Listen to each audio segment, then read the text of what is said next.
হলে তো পাকিস্তান আমলে 1971 সালে তো আমাদের পয়সা দিয়ে কেনা অস্ত্র দিয়ে বাঙালিদের মারা হলো, কিন্তু জামাত ইসলামী তো তার বিরোধিতা করে নাই। হ্যাঁ, তার বিরোধিতা করে নাই, করেছে, সেই প্রশ্নে আমি আজকে যাব না। দুইটা কারণে যাব না। আমি একজন মানুষ, ফরওয়ার্ড লুকিং মানুষ। আমি ওই যে পিছনের দিকে মানে বেশি দৌড়াদৌড়ি ছুটাছুটি করাকে একটা জাতির জন্য কোনো ইতিবাচক বিষয় মনে করি না। দুই নম্বর হলো, এই ধরনের বিষয়ের যত বেশি চর্চা হবে জাতি তত বেশি বিভক্ত হবে। একটা বিভক্ত জাতি কখনো দুনিয়া সম্মানের আসনে বসতে পারে না।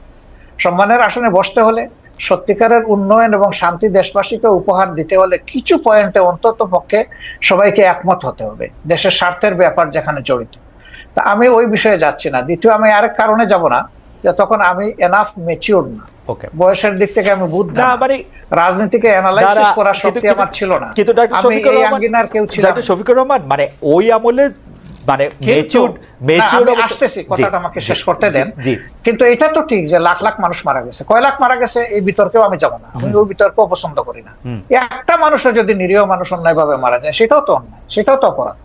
সুতরাং এই কাজ যারা করেছে অবশ্যই এটা নিন্দনীয়, ব্যাপারে কোনো সন্দেহ নেই।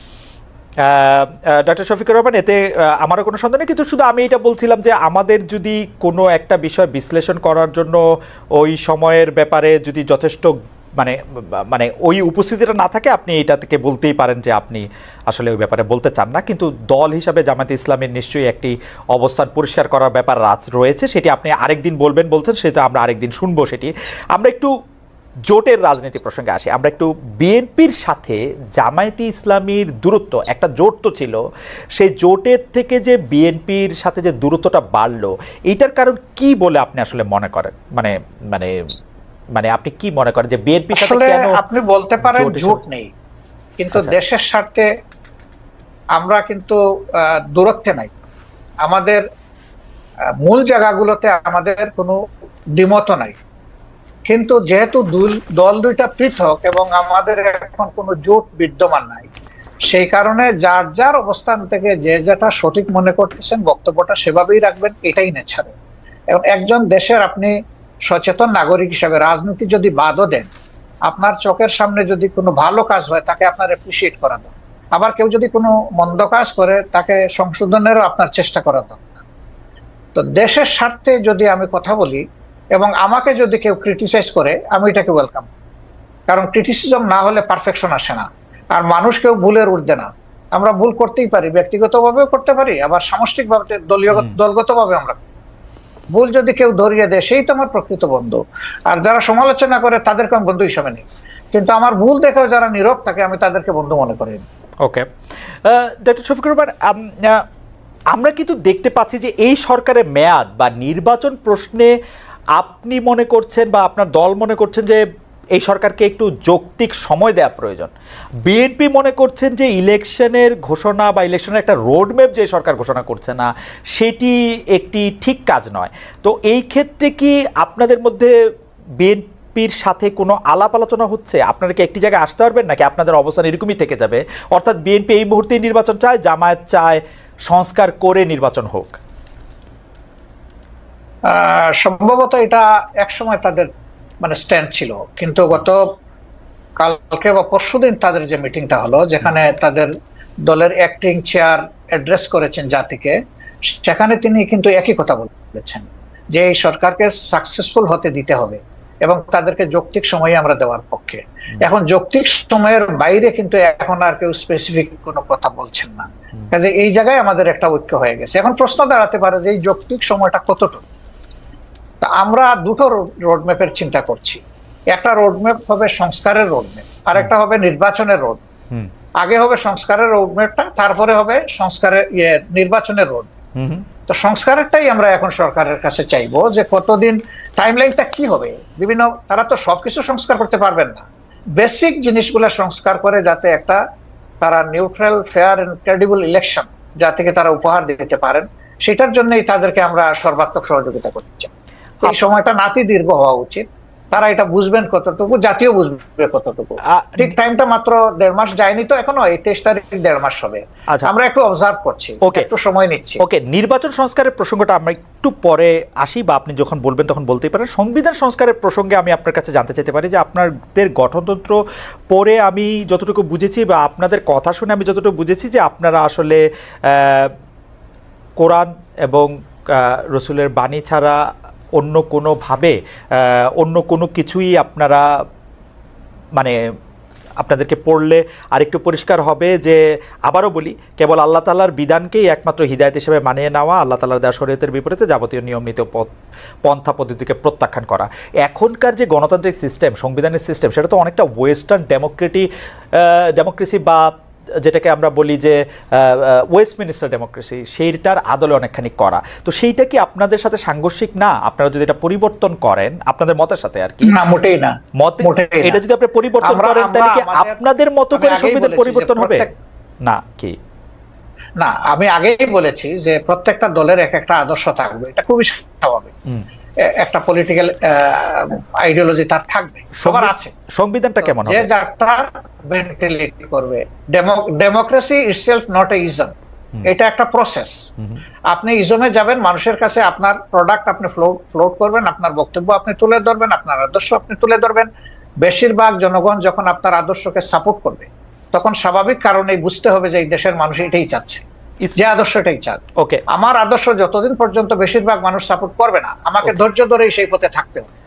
ইসলামের ডেমোক্রেসির জায়গাটা কেমন? মানে ইসলাম কি, আপনি মদিনার কথা বলছিলেন, আমাদের রসুল সাল্লাল্লাহু আলাইহি ওয়াসাল্লাম বা তার পরে যেসব খলিফা অন্তত 4 জন 5 জন যেভাবে নির্বাচিত হয়েছিলেন বা যেভাবে ইয়েতে বসছিলেন, সেটি কি গণতান্ত্রিক উপায়ে নির্বাচিত হয়েছিলেন তারা?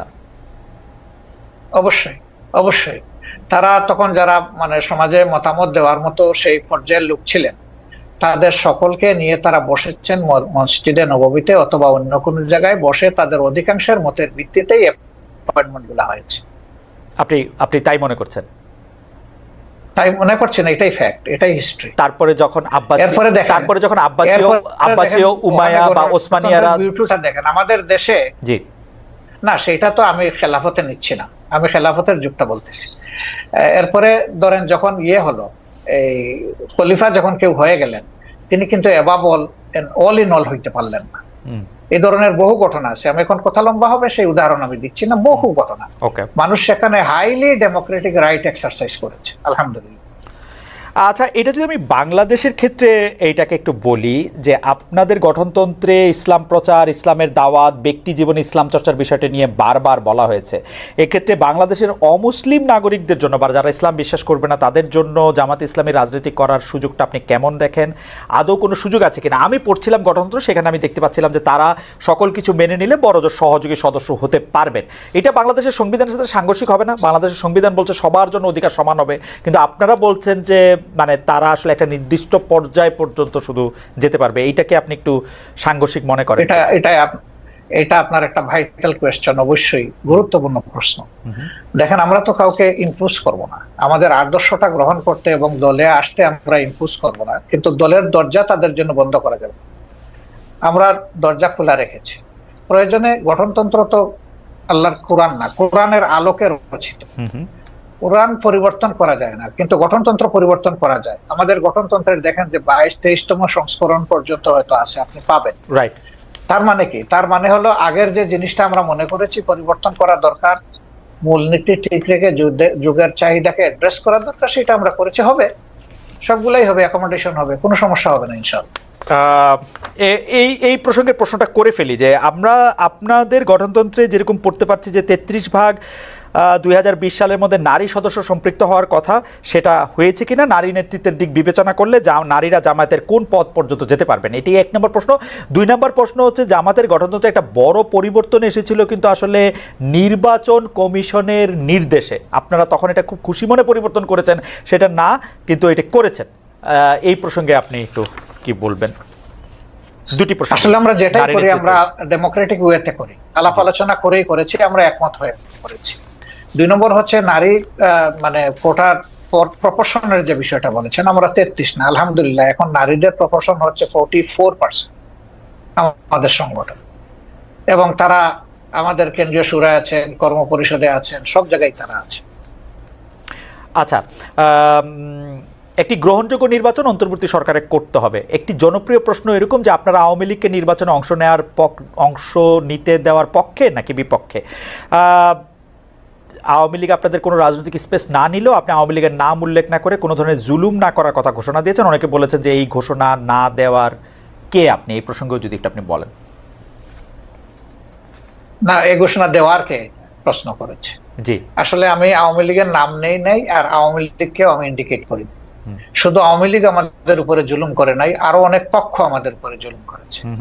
দল হিসাবে আমাদের উপরে যে জুলুমটা করা হয়েছে, যেমন ধরেন আমাদের নিবন্ধন কেড়ে নেওয়া হয়েছে, আমাদের প্রতীক কেড়ে নেওয়া হয়েছে, আমাদের অফিসগুলা সিলগালা করা হয়েছে, আমাদের শেষ পর্যন্ত তারা দিশাহারা হয়ে আমাদেরকে নিষিদ্ধ ঘোষণা করেছে। এই যে কাজগুলা দলের উপরে যে জুলুম করেছে, আমরা বলছি যে এটা প্রতিশোধ আমরা নেব। কারণ প্রতিহিংসার জন্ম নেই, আর প্রতিশোধ যখনই নিতে যাব তখন আইন হাতে তুলে নেওয়া হয়। আমরা আইন হাতে নেওয়ার ব্যাপারে আমরা বিশ্বাসী না। কিন্তু সাথে সাথে এই কথাটা আমরা বলেছি যে ভিকটিম এবং ভিকটিম ফ্যামিলি যদি আইনের আশ্রয় নেয়, এটা তাদের রাইট, ন্যায় বিচার পাওয়া, তাহলে আমরা তাদেরকে সর্বাত্মক সহযোগিতা করবো। আমরা স্ট্যান্ড থেকে সরিনি, আমাদের স্ট্যান্ড আছে। এখানে আওয়ামী লীগের নামও নেওয়া হয়নি, আওয়ামী লীগকে ইন্ডিকেটও করা হয়নি। এটা ছিল একটা সামগ্রিক বক্তব্য। আমার এই বক্তব্যটাকে টুইস্ট করা হয়েছে যে জামাতের আমির আওয়ামী লীগকে ক্ষমা করে দিয়েছেন এবং সাধারণ ক্ষমা ঘোষণা করেছেন। প্রথমটা তো নাই, দ্বিতীয়টা করার আমি কে? একটা রাষ্ট্রে সাধারণ ঘোষণা করার একমাত্র ব্যক্তি হচ্ছেন রাষ্ট্রপ্রধান, যিনি অর্থাৎ প্রেসিডেন্ট। তিনি ছাড়া প্রধানমন্ত্রী এটা পারেন, আর কেউই পারে না। আমি কে এটা করার? আমার তো কোনো অধিকার নাই। বরঞ্চ আমরা বারবার বলে আসছি যে যাদের উপরে জুলুম হয়েছে, যারা ক্ষতিগ্রস্ত হয়েছে, নিহত আহত গুম হয়েছে, তার সম্পদ হারা হয়েছে, চাকরি হারা হয়েছে, তারা অবশ্যই মামলা করবে এবং তাদেরকে আমরা সঙ্গত সহযোগিতা। আচ্ছা, এইটি অবশ্য আমাদের একটি প্রশ্ন, কারণ হচ্ছে যে পত্রপত্রিকায় যেটি ছাপা হলো আওয়ামী লীগকে ক্ষমা করে দেওয়ার ঘোষণা জামায়াতের আমিরের, অনেকেই বলেছেন যে আপনি হয়তো খোলা মনে সাদা মনে সেই ক্ষমাটি ঘোষণা করতেই চেয়েছেন, কিন্তু পরে যখন আপনার দলের লোকেরা বা আপনি ফিরে গিয়ে চাপের মুখে সেটি আবার একটু বক্তব্য অন্যরকম করছেন। বিষয়টি কি ঠিক? মোটেই না, আমি মোটেই না। আমার বক্তব্য টুইস্ট করা হয়েছিল, সেটাকে আমি ক্লিয়ার করেছি। কোনো চাপও ছিল না আমার উপরে, এবং আমি এখানে কোনো হীনমন্যতায় ভুগিনি। আমি যা ভালো মনে করেছি, খোলা মনে সেটি বলেছি। আচ্ছা, আরেকটি প্রশ্ন আসতে চাই, সেটা হচ্ছে বৈষম্য বিরোধী যে ছাত্র আন্দোলনের যে রাজনৈতিক প্ল্যাটফর্ম, সেটি নিয়ে আমি সরি একটু আপনাকে ইন্টারাপ্ট করব। আপনি বলেছিলেন যে আওয়ামী লীগ নির্বাচনে আসুক, তারা রাজনীতি করুক, এটা আমি চাই। জি, আগে আওয়ামী লীগকে ডিসিশন নিতে হবে তারা আসলেই রাজনীতি করবে কিনা, তারা আসলেই রাজনীতি চায় কিনা। কারণ তারা যখনই ক্ষমতায় গিয়েছে তখন তো তারা রাজনীতির বাইরে চলে গেছে। প্রথম পিরিয়ডে শেখ মুজিব সাহেব জীবিত থাকা অবস্থায় তো তিনি বহুদলীয় গণতন্ত্রকে একদম শেষ করে দিয়ে একদলীয় বাকশাল কায়েম করেছে। আওয়ামী লীগ যখনই ক্ষমতায় এসেছে সেই জিনিসটাই এস্টাবলিশ করার চেষ্টা করছে। এবারও তারা কিন্তু সে পথেই হাঁটছিল, এবং তাদের নেতারা বলতেন যে আমরা বাকশালের চেতনা অন্তরে ধারণ করি। সাংঘাতিক কথা। বাকশালের চেতনা যদি ধারণ করেন তো আওয়ামী লীগের নামে রাজনীতি করেন কেন? তাহলে তো তাদের সাহস করে বাকশালের নামেই রাজনীতি করতেন, দেখতেন যে জনগণ তাদেরকে কিভাবে রিসিভ করে। সেটা তো তারা করেননি। এই জন্য আওয়ামী লীগ আদৌ রাজনীতি করবে নাকি ফ্যাসিজম